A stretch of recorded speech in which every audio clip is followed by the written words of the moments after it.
Hello, everyone. Welcome to the Criterion Connection. I'm Wade, And I'm Joe. and we're here to talk about a David Cronenberg film. We're Cronenberging all over this. We've done, I think we did almost all of them. Dead Ringers from 1988 has Jeremy Irons starring as Elliot Mantle, also starring Jeremy Irons as Beverly Mantle, and also starring Genevieve Bejold, I believe. Behold. I don't know, I'm probably butchering her last name, but it's Genevieve.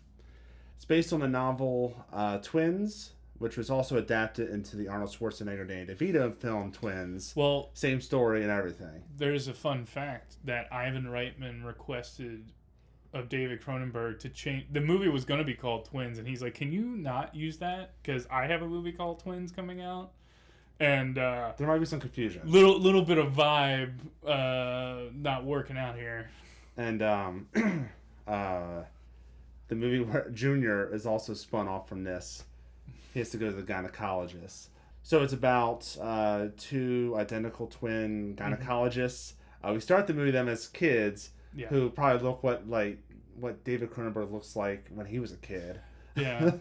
And they're talking about sex, and you're just like, what? What a start to this movie. Yeah, there's a lot of these undertones of them being kind of socially maladjusted, I guess, in a way. They're very direct.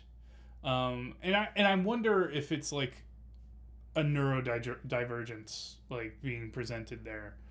But the whole kind of idea is that there's this thought of being conjoined or being the same person, just maybe two sides of the same personality or whatever, that kind of presents themselves as Ellie and Bev.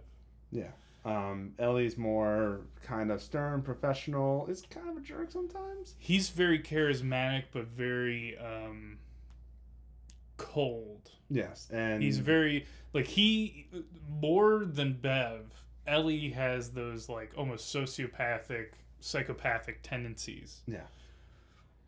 Whereas Bev, it's kind of meek a little bit. is more the submissive, the one that... the sensitive one. Yeah, and, like...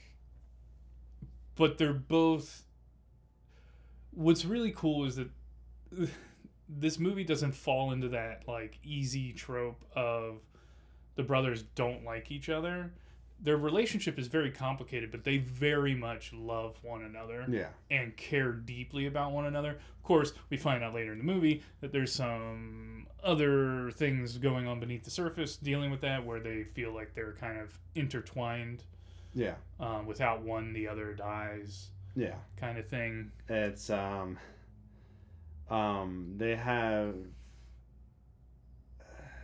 they have a good relationship, and then it just turns into a Cronenberg movie. it just delves into madness a little bit. They both basically they're introduced to Claire, Mm-hmm. who's an actress, Mm-hmm. and it starts out with Elliot's interested, but Elliot's like, I'm not really interested, and sends it off to.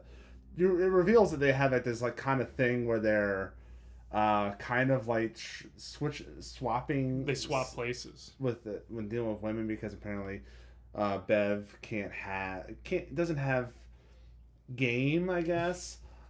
I don't know how else. One way to put it. That's one way to put it. He doesn't have game, and he's too shy and stuff like that. So he has to have his brother kind of like hand him on a silver platter through deception on the other party's behalf.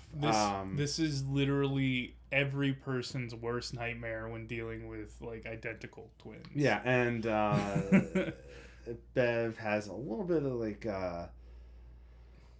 problems.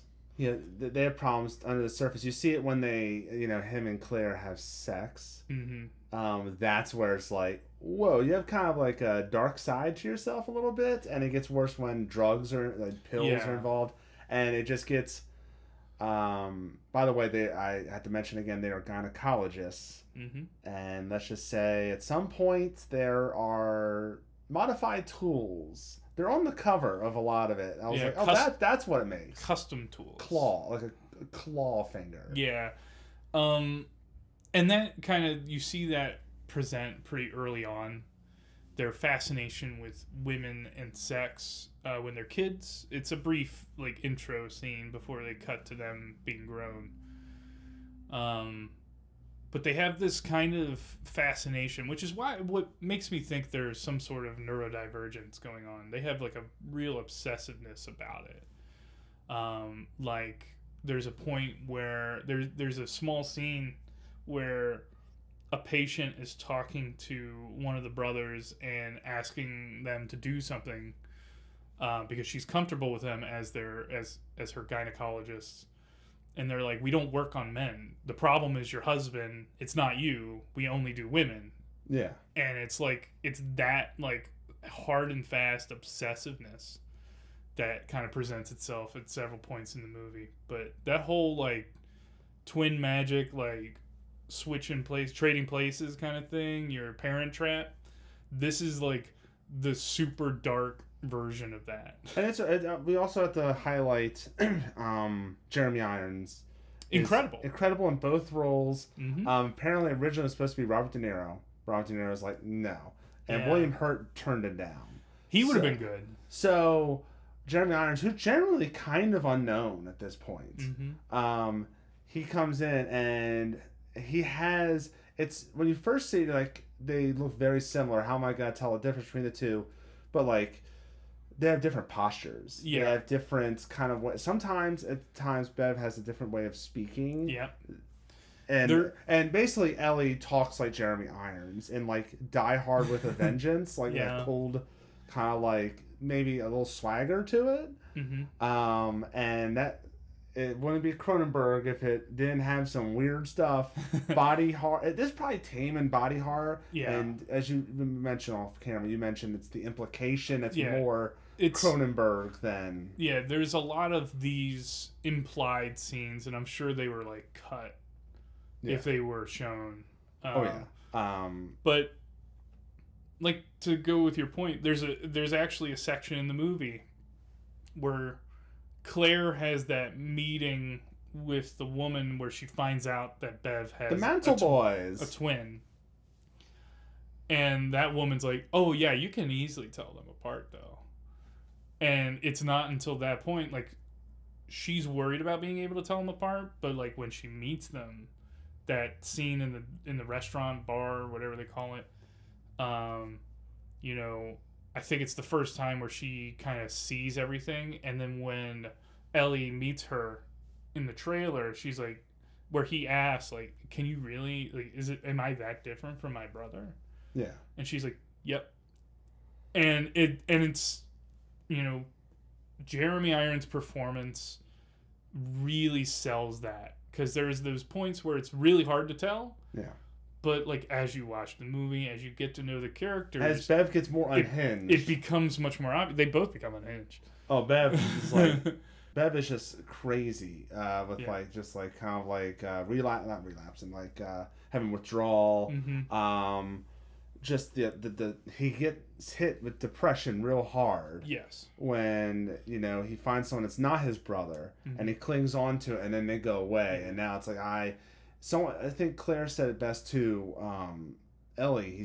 She said that Ellie's like, he's not alone, and she's like, yeah, but he's lonely, and there's a difference. Yes. And like that is just real, like a tough pill to swallow. But of course, you know, it gets real dark at the end. Yeah. It's not a happy ending. I'll just say it now. It's not. No, but it reveals that Jeremy Irons is also playing two other roles. No, there's this parable that they talk about between these two conjoined twins that they kind of embody at a certain point. And what was it? It's Aang and Chang. And that's a whole. He's not actually playing different roles. It's just he's in an altered state. Let's put it. Oh, yeah, very altered. But it's a great there's this ebb and flow through the movie of like you have the status quo, Claire gets introduced, the status quo changes. Bev starts having feelings for her, and then like halfway, it's when it kind of turns. Bev has his troubles. They work on that. Then Ellie has his troubles, and they try and work on that. And then the inevitable end of the movie happens. But yeah, I mean, it's not a happy ending for the Mantle Boys. No. But I don't want to say what happens, but it's not a happy ending. It's not positive. But it's I really like the movie, and I think another testament to this film is not just Jeremy Irons' performance, which is incredible. It's the way it's shot. Yes. To be able to put Jeremy Irons in, and make it believable. Yeah, it did. There was no scenes where like, oh, that's fake. That's fake. It's fake. Yeah. You could really like the cinematography, the direction. They nailed it. I mean, it's just like twins. And they sold it. It's just like twins. You couldn't tell a difference between the two. But it's a very good movie. It's certainly not one you're gonna see like 4:00 on TBS. Yeah, they have one of the things that sparked it. I was originally going to watch an episode of it. Yeah. Was the Dead Ringer show on Amazon Prime. Mm-hmm. It stars Rachel Weisz, mm-hmm. who looks exactly the same. Not just as the two characters, but like looks exactly the same in real life. Mm-hmm. That was originally what spawned this idea, and I was like, oh, I'm going to watch the movie, and I'm also going to watch a couple episodes of the show. Didn't have time to watch the show. Yeah, neither so I just of watched us. the movie. Yeah, neither so, of us. I guess go check it out on Amazon Prime, I guess. But Joe, would you recommend the film to your audience? Yeah, I like it. I like Dead Ringers. I knew I'd liked it from what I'd seen before, but watching it closer this time, like I like it even more. I think it's one of the most easily consumable David Cronenberg films. Fair.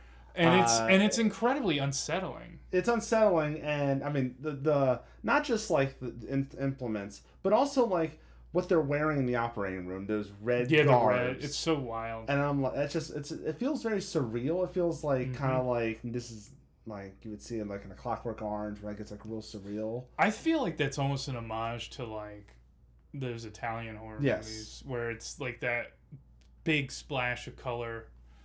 And they're just all in red. It's so striking. Yeah, I think it's more psychologically a little bit more darker than. I mean, The Brood is they'll scar you a little bit, but like I think it's a little more like consumable than The Brood is. Because The Brood is just like, oh. I'm sure there's some kind of symbolism with that I hadn't caught on to. But and it makes more sense than Naked Lunch. Sure.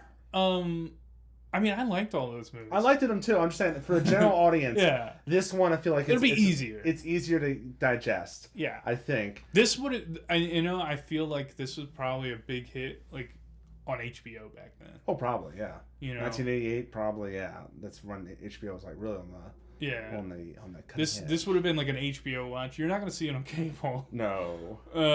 But it's a good movie if you hadn't seen it. And I think. You can't go into it thinking it's going to be like a horror movie or scary. It's not. It's psychologically torturous at times. The whole concept and the way the relationships play is very concerning. But I don't think it's overboard. No. I think it's certainly digestible. It feels very human. Yeah. And this is like before he starts... I mean, I can't say for sure because I haven't seen some of his more recent films, but the way those have come off to me, they seem much more down to earth and less Cronenberg, if you want to say it. His son's making the Cronenberg stuff. Oh, yeah. Infinity Pool is... Oh, I need to watch those, then. Infinity Pool and Possessor. Those are his son's films, and they are... in the vein of Cronenberg, I think. We'll have to do some of the other ones. I think we have yet to do Crash, correct? Yeah, we haven't done Crash yet. So we should do that soon. So if you think we should do that, put in the comments below. Let us know what you think about Dead Ringers. How's this rank with the rest of the Cronenberg family of films? What did you think? Oh, I liked it. I thought I said it. I recommend it. It's definitely one of my faves. I think it's up there in my favorite Cronenberg films, I think. Yeah. Yeah, I definitely recommend it, and you should watch it. Mhm. It's on. It's on. You can rent it everywhere, but also you can watch it on Tubi as of this recording. It might be off in the future, who knows? But as of this recording, it's on Tubi, and that's where I watched it. I watched it on Amazon Prime. There you go. I was on Prime. I did not know it was on Prime. Whoops. You have to rent it. Oh, okay. Well, so it's not Prime. It's just Amazon. That's our thoughts on Dead Ringers. Let us know in the comments below what you think of the film. Make suggestions. Be sure to like, subscribe, and share. Check out the Butterfly Black Velvet trailer. Check out all the rest of our stuff we do. Until next time, I'm Wade. And I'm still Joe. And we'll see you later.